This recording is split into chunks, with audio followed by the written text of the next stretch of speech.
Bismillahirrahmanirrahim. Assalamu alaikum warahmatullahi wabarakatuh. Dear student of class 7, we are going to start our first lecture of summer break.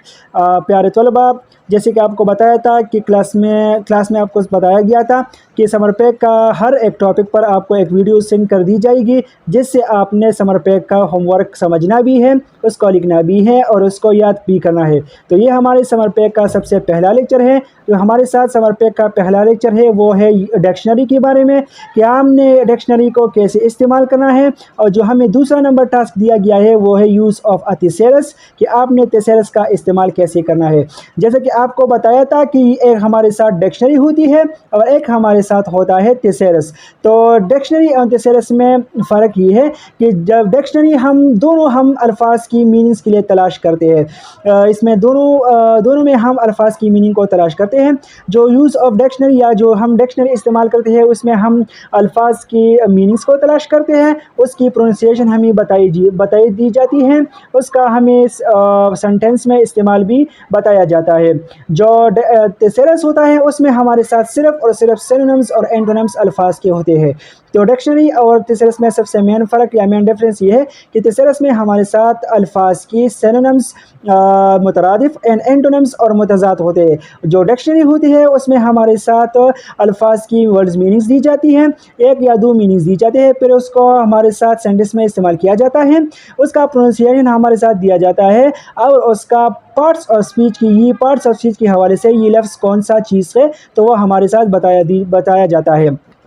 तो जैसे कि आपको बताया गया था कि जो डिक्शनरी होती है वो सिंपल जिस तरह हमें दिखाई देती है वो इस तरह नहीं होती, उसमें मुख्तलिफ अल्फाज के पार्ट्स होते हैं। जिस तरह हम अल्फाज को तलाश करते हैं तो वो जो हमारे साथ एक पेज दिखाई देता है उसमें हमारे साथ डिफरेंट पार्ट्स होते हैं। आइए इसको समझते हैं कि हमने इस डिक्शनरी का इस्तेमाल कैसे करना है।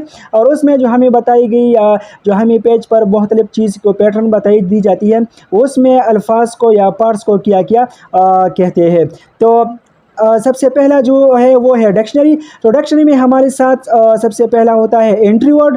एंट्री वर्ड वो वर्ड होता है जिसमें हम किसी भी लफ्ज़ की तलाश करते हैं। जो लफ्ज़ हम तलाश करते हैं वर्ड्स मीनिंग के लिए या उसकी प्रोनाउंसिएशन के लिए या पार्ट्स ऑफ स्पीच के लिए, तो वो हमारे साथ एंट्री वर्ड होता है। फॉर एग्जांपल यहाँ आपको एक एग्जांपल दिया गया है क्लियर।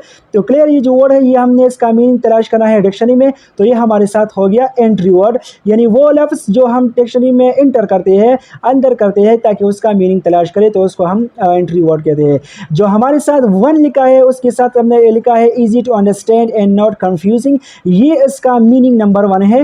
डिक्शनरी में हमारे साथ अल्फाज का एक मीनिंग दिया जाता है। इसकी नीचे मीनिंग नंबर 2 है। 2 लिखा है obvious and leaving no doubt at all, ये हमारे साथ लफ्ज़ का मीनिंग नंबर 2 है। इसको हम मीनिंग नंबर 2 सेक्शन कहते हैं। जो हमारे साथ ऊपर इस क्लियर के सामने एडजेक्टिव लिखा है, इस पार्ट को हम पार्ट्स ऑफ स्पीच लिखते हैं, यानी इसमें हमारे साथ लफ्ज़ का पार्ट्स ऑफ स्पीच बताया जाता है कि पार्ट्स ऑफ स्पीच के हवाले से ये लफ्ज़ नाउन है, प्रोनाउन है, वर्ब है, एडवर्ब है, प्रपोजिशन है, कंजंक्शन है या इंटरजेक्शन है, तो इसमें हमारे साथ पार्ट्स ऑफ स्पीच बताया जाता है। उसके सामने जो स्लैशेस में बंद किया गया है कुछ अल्फाज, इसको हम अल्फाज का या वर्ड्स का प्रोनाउंसिएशन कहते हैं। इसमें हमें वर्ड्स का फोनेटिक्स या फोनोलॉजी बताया जाता है कि इस अल्फाज का प्रोनाउंसिएशन हमने कैसे करना है। जो उसके बाद जो लिखा होता है क्लियर, फॉर एग्जांपल ये जो ब्रैकेट्स में बंद किया गया है क्लियर, जिसको हम गाइड वर्ड कहते हैं, इस सेक्शन को हम गाइड वर्ड कहते हैं क्योंकि ये हमें गाइडेंस देता है, रहनुमाई देता है कि हम इस तरह के अल्फाज को इस पेज पर तलाश कर सकते हैं। जो हमारे साथ राइट साइड पर कुछ सेंटेंसेस नीचे बुलेट्स फॉर्म में लिखी जाती है, वो हमारे साथ होते हैं एग्जाम्पल सेंटेंसेस, यानी इसमें हमारे साथ सेंटेंसेस बनाए जाते हैं। तो डिक्शनरी में हमें जिस तरह दिखाई देता है वो इस तरह नहीं होती, इसमें हमारे साथ मुख्तलिफ पार्ट्स होते हैं। एंट्री वर्ड होते हैं, मीनिंग 1 होता है, मीनिंग नंबर 2 होता है, एग्जाम्पल सेंटेंसेस होते हैं, पार्ट्स ऑफ स्पीच होते हैं, प्रोनाउंसिएशन होते हैं एंड गाइड वर्ड्स कहते हैं होते हैं। इसी तरह हमारे साथ जो समर पैक का दूसरा नंबर टास्क है वो है यूज़ ऑफ थिसॉरस, यानी जिस अंदर आपको बताया कि आपने थिसॉरस वो डिक्शनरी होती है जिसमें हमारे साथ अल्फाजों का सिनोनिम्स, एंटोनिम्स, अल्फाज मुतरादिफ या अल्फाज मुतज़ाद दी जाती है। तो आपको कुछ अल्फाज दी गई है यहाँ पर, जैसे कि ब्रेस, सारो, डिक्लेयर, टूरिज्म एंड एक्सप्लोर।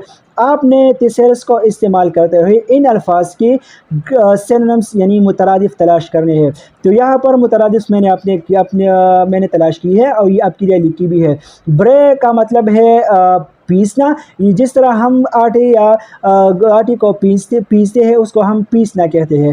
تو پیسنے کے لیے ہم گرینڈ یا بریک کے لیے جو سینونیم استعمال ہوتا ہے وہ ہمارے ساتھ ہوتا ہے گرینڈ. سورو نمبر سیکنڈ ورڈ ہے سورو جیسے آپ کو پتا ہے خفا کو کہتے ہیں, انہیپی کو کہتے ہیں, اور اس کا جو سینونیم ہے وہ ہمارے ساتھ ہے سیڈنس. نمبر تھرڈ جو ورڈ ہے وہ ہے ڈکلیئر مین اعلان کرنا, اور اس کا جو سینونیم ہے ہمارے ساتھ پروکلیم. نمبر فورتھ ہے ہمارے ساتھ ٹورزم جیسے کہ آپ کو سیاحت کو کہتے ہیں, چکر وغیرہ پر جانا, اس کو ہم ٹورزم کہتے ہیں, اور اس کا جو سینونیم ہے وہ ہے travelling. And the last one is explore mean search یا فائنڈ, اس کا سینونیم سرچ یا فائنڈ ہے, اور آپ اس کا جو اردو میننگ ہے وہ ہے دریافت کرنا, تلاش کرنا. Thank you for listening me teaching you. آپ اس ویڈیو کو دیکھ کے کسی کو کوئی بھی قسم کا مسئلہ ہو تو کمنٹ سیکشن میں پوچھیں, یا آپ کو بتائے گئی واٹس ایپ نمبر پر آپ اس طرح کے سوالات پوچھ سکتے ہیں. آپ نے سب کو بتایا گیا ہے کہ جو سمر پیک کا جو لیکچر ہے وہ آپ کو ہر روز ایک دن میں ہر روز آپ کو ایک ٹاپک پر ویڈیو بنائی جائے گی, آپ کو ہر روز سینڈ کی جائے گی. تو آپ نے ان ویڈیو کو آہستہ آہستہ سمجھنا بھی ہے. ان میں جو ٹاسک آپ کو بتائی جاتی ہے آپ نے ان ٹاسک کو یاد بھی کرنا ہے, اور اس پہ اپنے آپ کو انڈرسٹینڈ کرنا بھی ہے اور سمجھنا بھی ہے, کیونکہ سمر ویکیشن کے بعد اس میں آپ کا ایک اسیسمنٹ ایگزام لیا جائے گا. Thank you. اللہ حافظ.